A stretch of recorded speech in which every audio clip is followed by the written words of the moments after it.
I'm delighted today to welcome back Keren Etkin to the podcast. And Keren is a gerontologist, entrepreneur, and author of The AgeTech Revolution, a book about the intersection of technology and aging, what I love. She describes herself as an age tech evangelist and is the founder of the Gerontechnologist and the Age Tech Academy. I loved our first conversation over 2 years ago now, and as this field moves so fast, I wanted to get a catch up. Welcome back, Karen. Thank you. Thank you for inviting me back over. I can't believe it's been over 2 years. It's crazy, isn't it? It really is. I look back, and it's a long time. So I'm guessing you've been up to quite a lot since we last spoke. So do you want to bring us up to speed? What have you been up to? So, yes, I have been up to a lot. Well, we did a virtual book tour because the book was published during COVID. That was a lot of fun. We also launched the AgeTech Academy, and we've been offering AgeTech education for individuals and also for organizations. So, we've been working with the organizations like the American Society on Aging and the Center for Aging and Brain Health Innovation, and also working with startups, which is arguably some of the most fun you can have at work, just building new things and really interacting with older adults and talking to them about technology and what they would like us to build for them.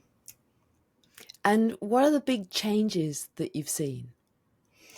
So one of the changes that already started happening during COVID and is already sort of in motion is tech adoption by older adults, which has been increasing steadily year over year. And in fact, the most recent AARP research on this that was published in early 2024 showed us that older Americans over the age of 50 actually own most devices at the same on the same numbers as younger individuals. So older adults are really have been catching up, and they own at least one primary device that they use on a daily basis, which means that there is just so much opportunity out there for startups and for tech companies to build products, especially software products, based on the existing devices that older adults already own and know how to use. But I'm guessing that there is a big discrepancy between the younger older, and the older. As I told you before we hit record, I'm actually in the middle of my dissertation at the moment for my master's, and I'm doing it on digital exclusion, and I'm looking specifically at the oldest old. So I'm like looking at 80s, but actually 85 plus. And that, to me, the sort of divide seems to be getting worse and worse because everything has gone digital. So do you see that? Do you see discrepancies in usage and acquisition of devices? Yes, there certainly are discrepancies. So generally speaking, if we're making a generalization, yes, you could say that the oldest old are lagging behind. However, I would never assume just based on someone's age that they are more or less digitally savvy, because you can find people in their 20s, Gen Zers, who don't know how to use a computer because they're on their smartphone all day, and people in their 80s who are on top of everything when it comes to computers and the internet and can actually teach their grandchildren some stuff. So if you're making a generalization, yes, you could say that, but I would not make any assumptions regarding specific individuals. That's a really important point, actually. Thank you for reminding me of that, because I know lots of people my age in their 50s who are so untech savvy, who can't do basic things, even that they would rather still, and I do not understand this, they'd rather still go to a supermarket regularly. So not as a one-off. I can understand wanting to go to a supermarket as a one-off, absolutely.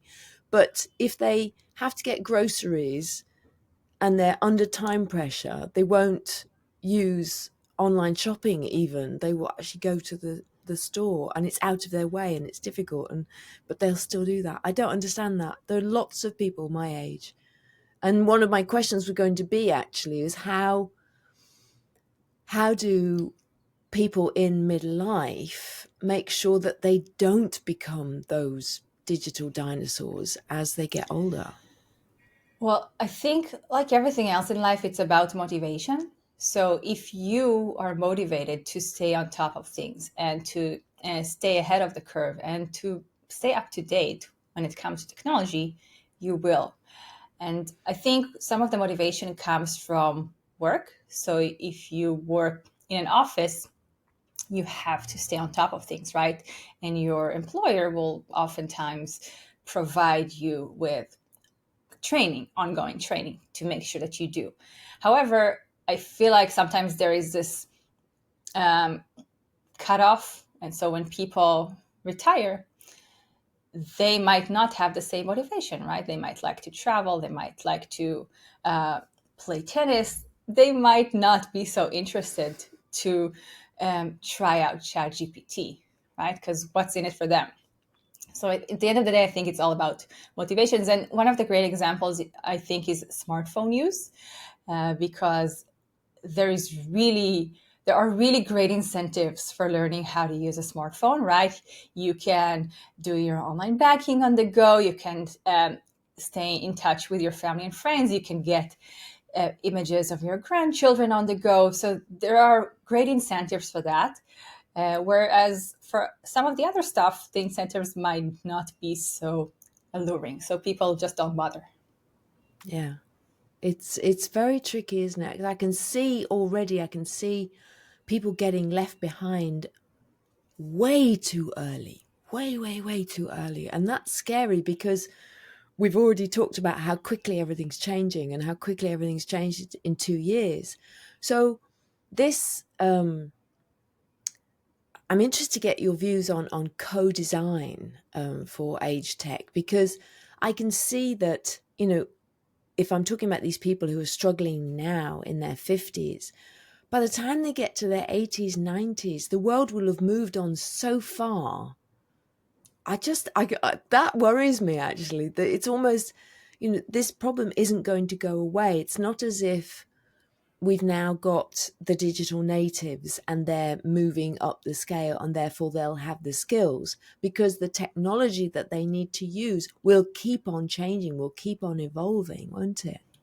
Absolutely. Technology is changing so fast that even you don't even have to be older. You can go on maternity leave for a year and Yeah. you're back at work and everything has changed, right? Everything is different.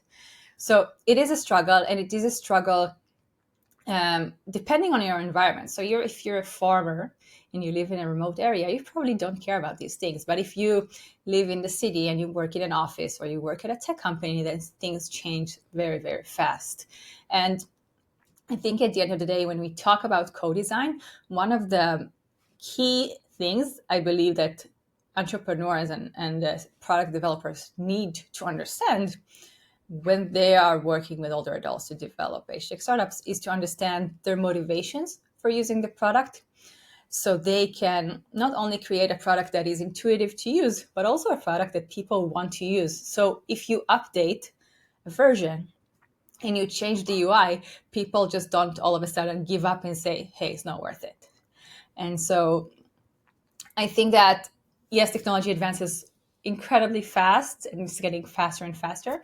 But you know what? Maybe by the time I'm in my 80s, technology will be ambient. So there will be no user interfaces.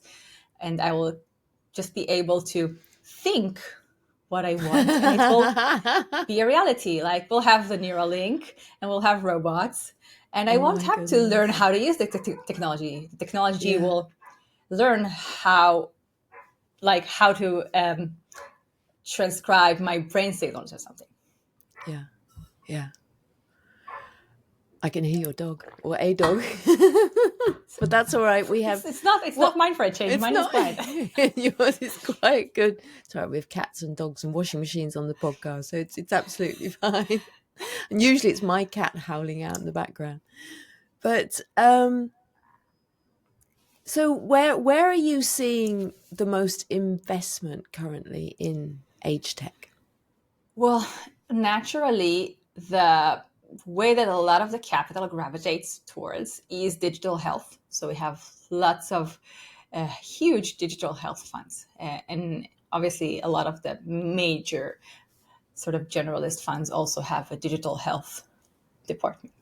And also, what I think is exciting is that we see more and more startups actually bootstrapping, which I think is a really valid option. I think is definitely worth considering if you're starting a software company these days, because you can do it with a leaner staff. And you can, even if you're just one person, you can build software that will reach millions of users using the tools that we have readily available for us today, like generative AI tools that can basically help you multiply yourself and do work that multiple people would have been required to do just 2 years ago.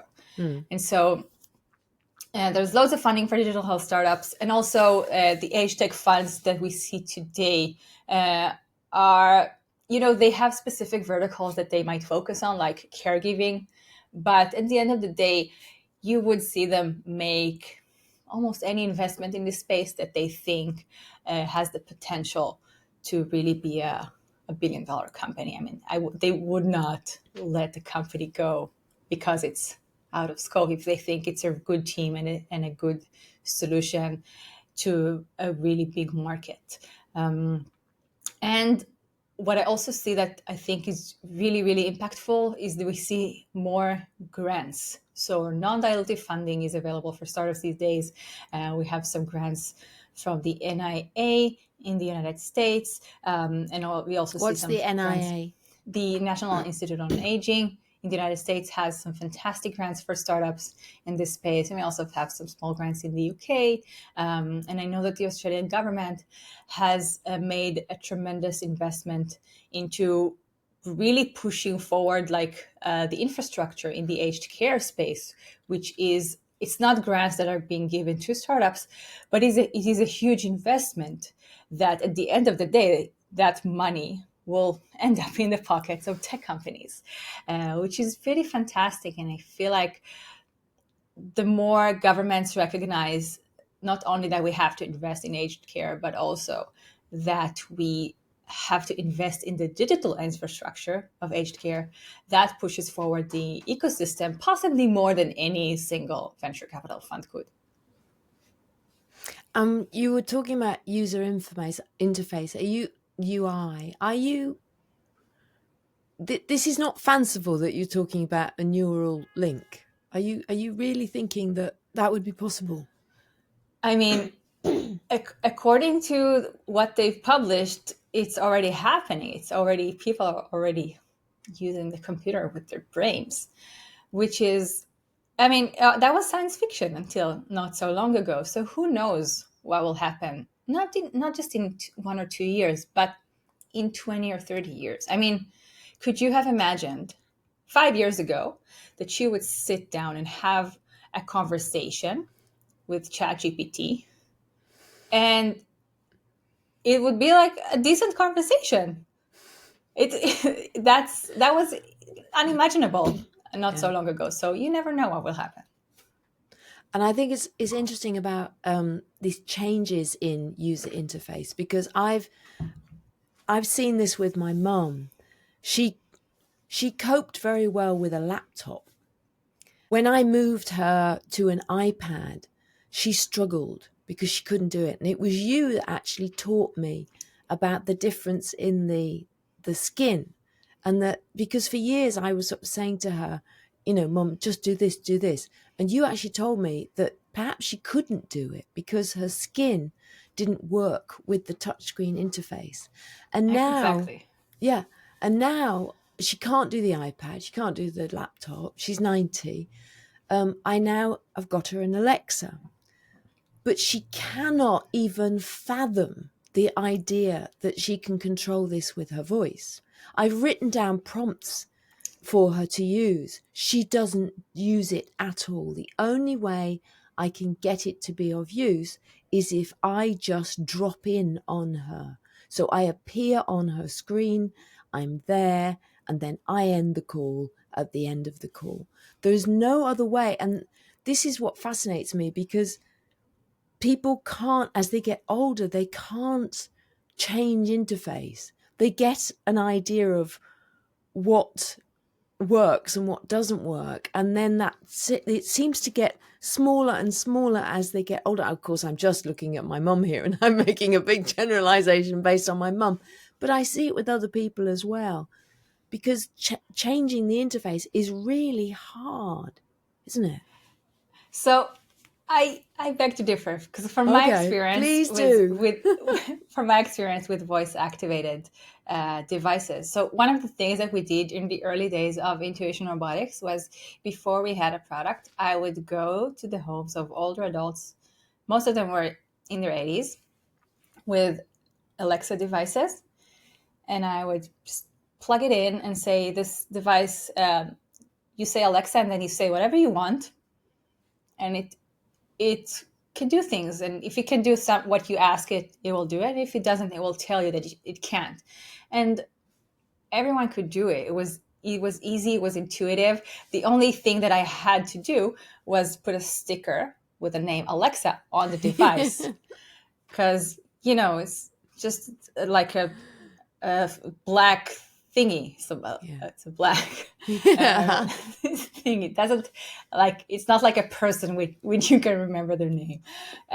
So it was quite intuitive for everyone. And I believe that at the end of the day, again, it comes down to motivation. So, for example, if your mother has like a record collection and she really enjoys playing music, and one day the record player breaks down and it can't be fixed, then you bring an Alexa, which can play everything, then maybe that's motivation to use it. And maybe, like, you dropping in on your mom was enough for her and she didn't need all the other features. I think it's also a memory issue, to be honest. I think she just forgets. And then also she is concerned about breaking it. So she doesn't want to do anything that might break it. And the other thing she does, because she comes from a generation where you turn everything off, she pulls the plug out. And then, of course, it's completely useless because I can't get hold of it because she's pulled the plug out. I pull the plug out of Alexa all the time. Do you? Yes, because it's plugged into my kitchen outlet, and sometimes I need to plug in something else, and then It's not just my mum. Hooray!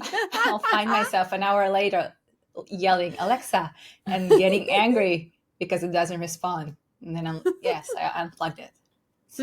That's on me. That's good. Oh my goodness. So you've talked about healthcare being a big opportunity.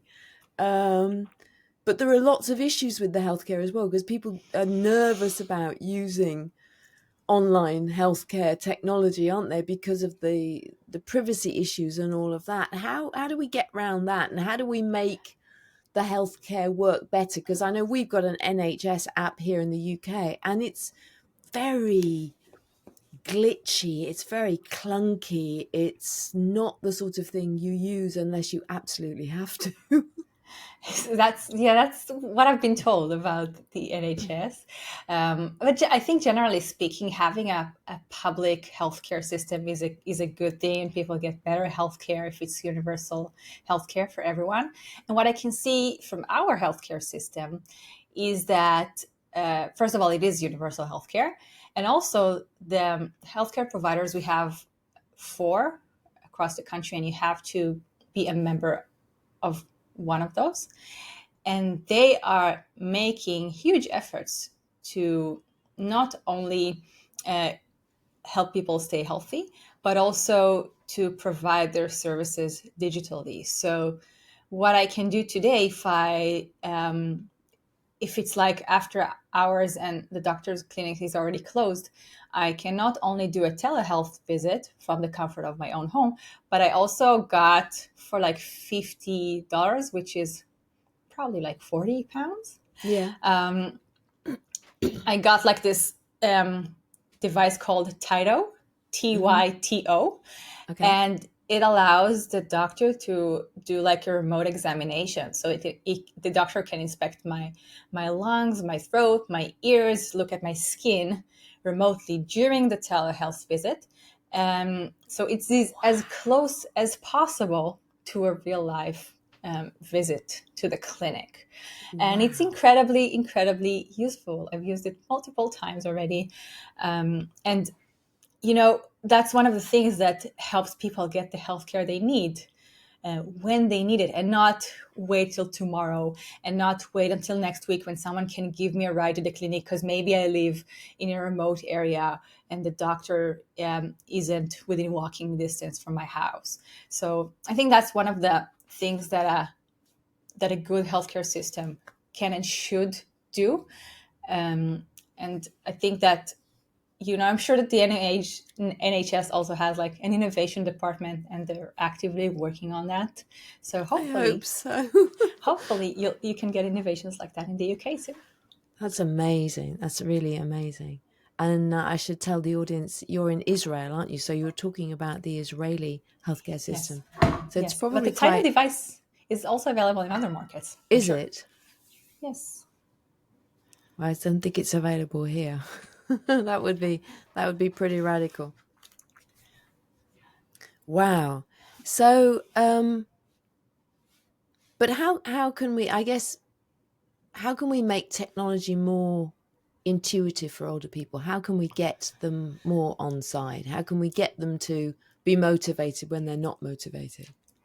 So there are several layers to this. So first and foremost, we have to make technology accessible. So we have to make sure that internet infrastructure, high-speed internet infrastructure, is available everywhere, right? Like just like electricity and running water. Mm. And we have to make sure that it is affordable, right? Because just like a landline connection, internet infrastructure is like it's basic in 2024. You have to have it in your home if you want to function in the modern world. And like you said, just get your groceries delivered, and maybe get a telehealth visit, and do basic everyday things online. And so that's one aspect of it. And the other aspect is that tech companies have to include older adults in the design process from day one. I always say to the founders who reach out to me for advice, please don't write a single line of code until you talk to 100 potential users. And don't just talk to your parents and grandparents and their friends, because most likely they will tell you what you want to hear. Talk to strangers who don't care about your feelings. please do that. So that's the second layer. And the third layer, I believe, is also just basic best practices for age inclusive technology. We have online resources today, like my friend and colleague Dr. Michal Halperin-Bensby actually wrote a guide called Login, which is available freely online, and it's called Login. I believe that the full name is How to Create Digital Interfaces for Older Adults. I can send you the link to put in the show Yes, notes. please. So it is a free resource. Anyone can download the PDF from the internet and just go over the basics to make sure that you're not doing anything horribly wrong with your user interface. And also, I would encourage you to hire a consultant who is an expert on those things to make sure that you're not overcomplicating the user interface. So age inclusive design is not just about contrast and large fonts. It's also about your micro copy and about the icons that you use. And it is really worth making this investment early on when you're just starting out, rather than trying to put a band-aid on it and make minor adjustments later on. I was at a conference in the summer about the British Society of Gerontology, and there was a session on how to make technology more accessible. And it was even, they'd been teaching a group of people how to better use their smartphones, because there's so many things on the smartphone that people just don't know about. And again, there's that fear, there's that lack of agency and lack of just confidence to be able to do things, and fear that it's going to break. But even as simple as hard copy documentation setting out what the icons were, I never thought of that, but they didn't know what all the icons were. They didn't understand what they meant because they'd never had experience of that kind of interface previously in their lives. So sometimes we really have to take it back to basics, don't we? Absolutely. But we think what a 20 or 30-year-old designer might think is intuitive might not be intuitive for someone in their 80s. So the cog icon, which everyone who in their 20s, 30s, 40s, 50s might intuitively recognize as the settings icon, might not be so intuitive for someone in their 80s or 90s. I know, we've grown up with it. Well, even I've sort of grown up with it. Not really, but at least in the last 20 years. So I'm very familiar. But yeah, if somebody coming to it new. So what about, and one of the big issues I know with older people, well, with everybody, but with older people especially, embracing technology is the fear of being scammed. And that's getting more and more sophisticated, more prevalent.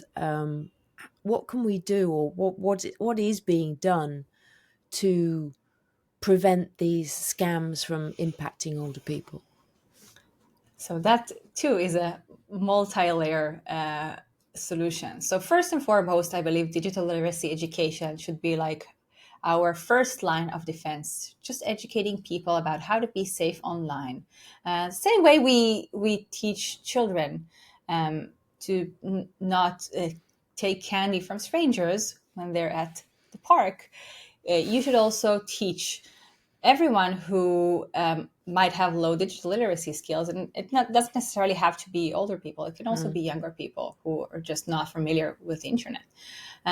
Just don't click on links in emails if the sender is not familiar to you, and don't respond to emails if the sender is not familiar to you, and certainly don't send money to anyone. And you know what? In this day and age, when scammers are so sophisticated, so they can actually using deepfake, they can actually mimic a familiar voice or even a familiar face, and make someone believe that it's their grandchild calling them and asking for money because it sounds like them. In this day and age, I believe that education is, like I said, there's just the first line of defense. And the second line of defense is using tech tools. So we have today, first of all, phone screening services that block known scammers. And we also have smartphone apps that screen calls and block known scammers, and can also like give you a preview of who's calling and what they want, so you can decide whether you want to answer the call or not. And also, what I would really love to see is that the big tech companies, specifically Google and Apple, who make our phones or phones operating systems, I really do want to get them on board and make them fix this, because I believe that there isn't a technological barrier here. And just to universally block scammers, and Google is actually doing a fairly good job at it already. But also like to help us stay protected on Gmail and on our Apple Mail service. I believe that really there isn't a technological barrier here, and these companies have the capabilities to help everyone avoid scammers. It doesn't just impact older adults, it avoids everyone, and I really would love to see them do more. I think Facebook needs to step up as well. The potential for scamming on there is just awful. I actually had my entire account taken over, and it was taken over by people in Vietnam. And I had a business account then, and I had advertising. I hadn't run any advertising for years, but they started running advertising in my back end, not my back end of Facebook, and it was super scary. I couldn't get in, and trying to get Facebook to give me back my account was a nightmare. It ended up, actually, it was only because I knew somebody who knew somebody who knew somebody that I managed to get it fixed. And that is wrong, because that's happening to so many people, where scammers are, creating fake profiles or this, that, and the other. There's all sorts of things going on. They need to step up and do something, don't they? Absolutely. It shouldn't be so hard to get your account back. after No. you've been hacked. It happens to so many people every day. Yeah.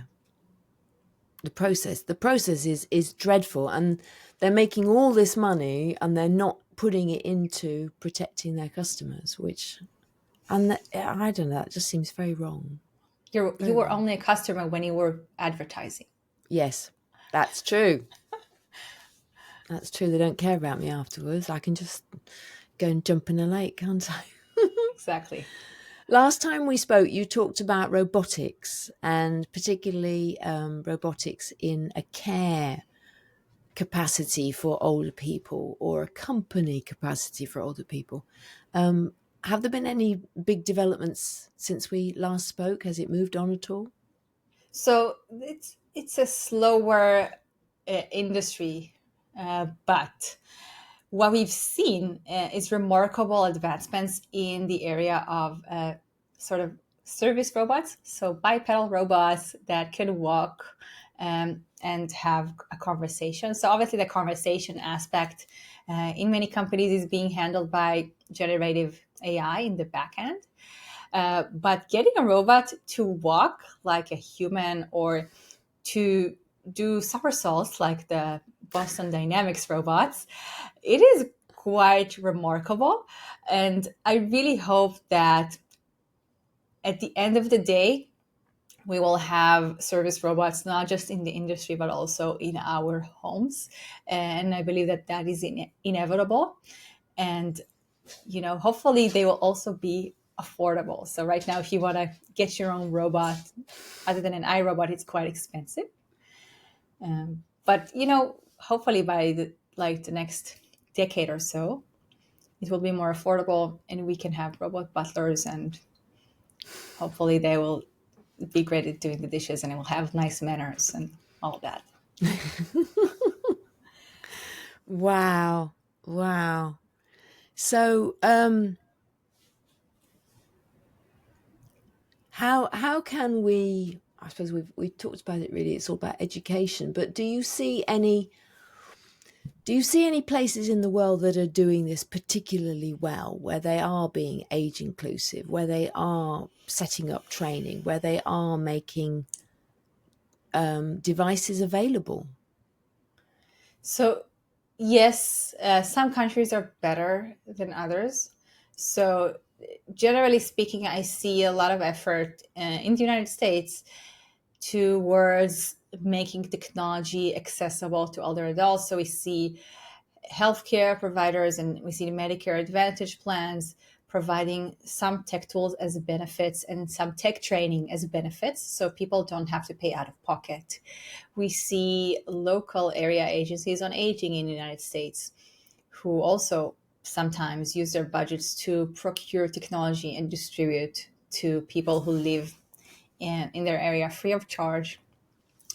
And I think almost any country you can find some subsidized digital literacy program that you can attend for free, either in person, or either for free or for not a lot of money.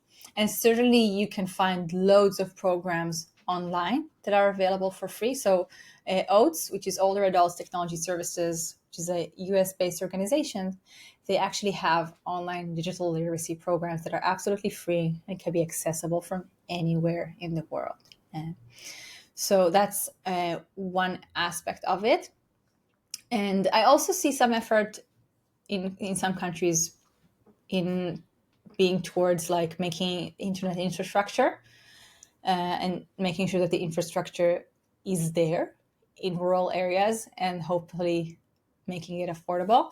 It is a slow process, but at least governments are making an effort, which, I mean, if we were looking at it 4 years ago, or 5 years ago before COVID, then it wasn't so obvious that governments actually have to make sure the infrastructure is there. And what about East Asia? They seem to be, certainly, when I'm looking at research, I find quite a lot of research on technology and older people coming from Korea, Taiwan, even Singapore. Are they doing quite well? So there's loads of research coming out of East Asia. And some of the most interesting concepts in robotics actually came out of Japan. So Paro, the robotic sail, which has been around for, I believe, over a decade. I believe it started out as a research project, and now it is being used in memory care facilities. And it is actually, because there was so much research done on this robot, we know that it is actually incredibly helpful to reduce agitation in people with Alzheimer's or dementia. And the side benefit is also helping the staff be calmer because the residents are calmer. So that's one robot that has been heavily researched in Japan. And also we've seen another robotic concept, the Robear, which is a huge bear that can lift patients, that also came out of Japan. And generally speaking, I feel like society in East Asia is more age inclusive. So Yes. when I was in Tokyo 2 years ago, I was blown away by how thought out public spaces were. So when you were in an elevator, there was a chair in the elevator Really? in case it's a long elevator ride and people needed a seat. And there Wow. were signs like in certain, like in the entrance to the elevator, you had a sign that specifically said that I believe it was the elderly and pregnant women had like right of way, and if there were too many people, they uh, need to get in first. Yeah. And so I believe that generally speaking, in East Asia, they treat their elders better. Mm. And it is much more common also to see multi-generational households and people taking their parents in when they get older and not letting them grow old in the home by themselves with all of the challenges of aging in place in their later years. Yeah, I would agree with that. It's certainly, but it's nice to think that, yeah, the technology is going along with the level of respect, and I think that is a big issue, certainly where I am, because we are such an ageist society here that we don't prioritize older people in any respect. So why should we prioritize them when it comes to technology? If they can't do it, they can't do it. It's awful, actually. Whereas I know from the research I'm doing that it's better for everybody if we bring older people along with us, and if we invest in making the technology accessible. And it's also, even at a fundamental level, when you get down to political level, well, can it save me money? Yes, it will save you money, very much so, if you're able to. I think of the healthcare costs that can be saved if older people can do their telehealth online. Be massive, wouldn't Exactly. it? Mm. Exactly. And and it's always worth saying that an age inclusive society is inclusive for everyone, because there is not one characteristic that you can find in an older person Mm. that you will not find in the general population as well. So if you make the technology, the digital interfaces inclusive for people in their 90s, you'll also make it inclusive for people in their 20s with poor vision. Mm. And if you Yes. enable captions, then yes, it serves a huge proportion of the older population, but also a huge proportion of the younger population who has hearing challenges. So Yeah. it works for everyone. Yeah. It's so important, isn't it? So going back to that touchscreen issue about older people and their skin, has that improved? Has the touchscreen technology improved? Or is it still as it was? It's a great question. I honestly don't have the answer, but it's worth looking into it. So let's recap it for people who haven't listened to the first episode. So what we've talked about is that sometimes when your skin is dry, the touch screen will not pick up your touch, so you can't use a touch screen. So I want to say that specific smartphones and tablets that are specifically designed for older adults have a higher sensitivity. So for those devices, it should be solved. But I'm not sure that if you get your mother an iPad, she will be able to use it now. Mm. Yeah. And of course, you can use a pen, but then that's an extra confusing factor in the mix that it's Yeah, just, yeah. an extra device that you is very easy to lose, and Oh, it's very yes. easy to forget to charge it. Exactly. So yeah, Exactly. Yeah. It's all about simplicity, isn't it? That's what I find. It's just stripping everything back and making it as simple as possible. yeah. That's, yeah, a mental You know, one. like when the AirPods first came out, people like the accessory. One of the accessories you can get for your AirPods is string that you can use to attach your AirPods to each other, so you won't lose them. And at this point, like, why not just get wired Yeah. earbuds, right? Well, But I've actually, yeah, I don't like the ones that aren't wired. I've gone back to my old wired ones when I'm out and about because the other ones fall out of my ears, you know. I just yeah, can't they're be so easy bothered. to lose. Yeah, yeah.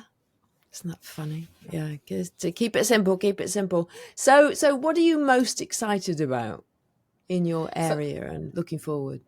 so it depends how much forward we're talking. So in the near future, I am excited about what generative AI will bring to us, like on the personal level, on how better our work experience is thanks to this technology, and how much easier it is to do certain tasks that were maybe not the most fun to do before that. But if you look further into the future, like what I look forward to when I'm older, I definitely look forward to having a robot butler, if not a robot caregiver, because I do believe that when we look at the demography and we understand that there is already a care crisis, we simply don't have enough caregivers to care for everyone who might need care. And so we have to use robots. We have to delegate a lot of the manual work to robots and leave humans to do the things that are uniquely human, like providing companionship and emotional support. And so I'm super excited about that. And I believe it will happen sooner than we think. Might be incredibly expensive. The first few generations of butler robots for the home might be incredibly expensive. But in decades from now, you could just order it online and have it walk up to your door, knock on the door, and say, "Hey, I'm Alfred, your new robot. How may I help you today?" Have you seen Sunny on Apple TV? I have not. Should I? Yeah, it's about a homebot. It's a Japanese program. Well, it's in English and Japanese. I love these multilingual programs now that we get, and it's about Sunny, a homebot. Yes, and Sonny.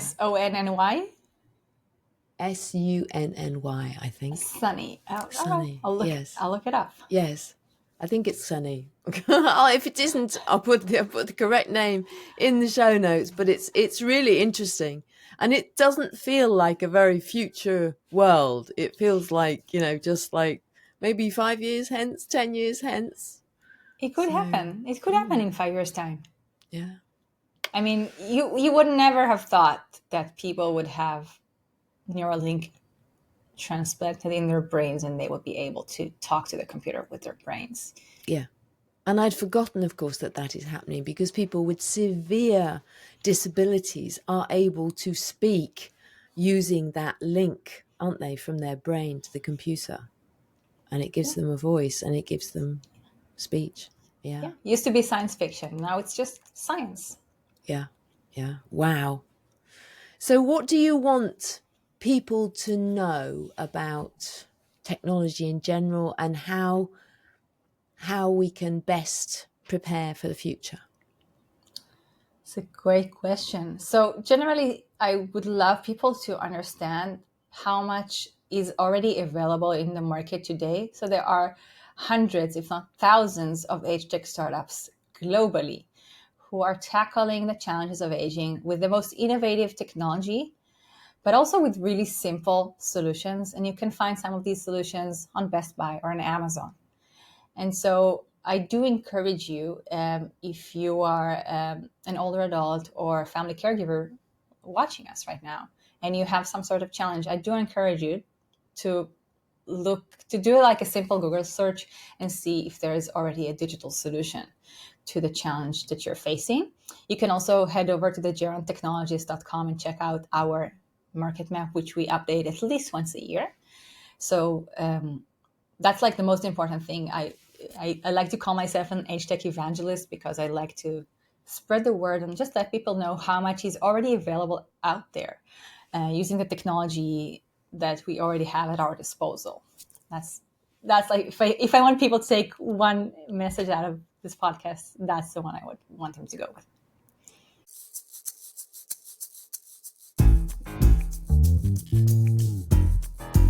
Thanks for listening to this episode of the Magnificent Midlife podcast.